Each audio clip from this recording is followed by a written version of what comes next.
Ki, həqiqətən də həm İran, həm İsrail tərəfi və ümumiyyətlə bütövlükdə dünya oturub Amerikanın mövqeyini gözləyirdi ki, hansı mövqeyi nümayiş etdirəcəkdir və bu qarşı durmaların qarşısını hansı mövqeyi qoyacaq ortalığa. Təbii ki, biz artıq onun şahidi olduq ki, B-2 qırıcı həmin o bomba daşıyan o təyyarələr, analoq olmayan təyyarələr B-2, GBU-57 bombalarını tamamilə istifadə edəndən sonra artıq məsələnin nə dərəcədə ciddi olduğunu hər kəs anlamağa başladı. Təbii ki, bu istifadə olunan həmin bu bombardman və bu mərmilər elə boşuna olan məsələlər deyil. Bunlar çox olduqca analoqu olmayan və çox ağır döyüşlərdə istifadə olunan, bugünə qədər hələ birinci, ikinci dəfədir artıq bu istifadə olunur. Belə hesab edək də, deməli, hələ demək Yaponiya istifadə elədiyi Amerikanın 2-ci Dünya müharibəsi zamanı həmin o B-1 ilə istifadə eləmişdi. B-1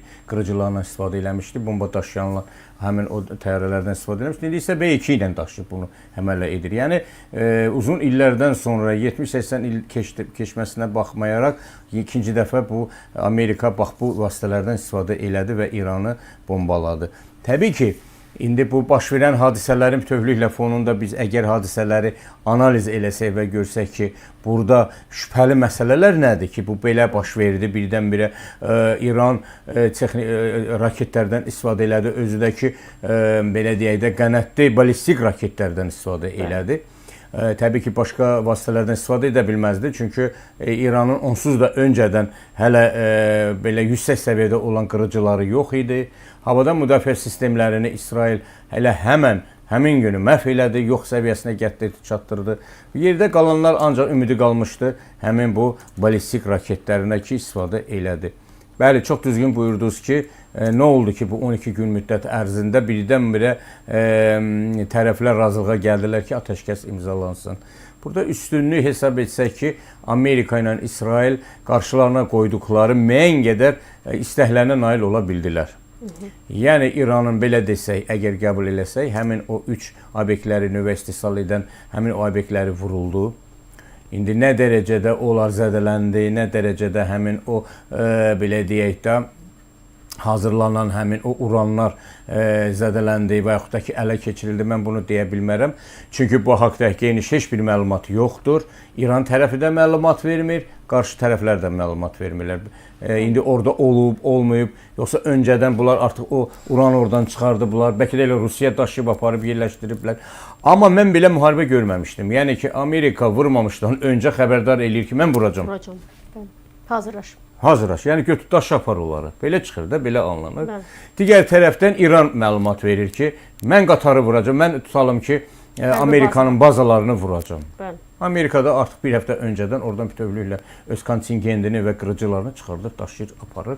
Və yaxşı, bax, kim kimi vurur, nəyə vurur, niyə vurur, bu nə olan, belə müharibə mi olur? Təbii ki, bunların özü də artıq şübhə doğurur insanda.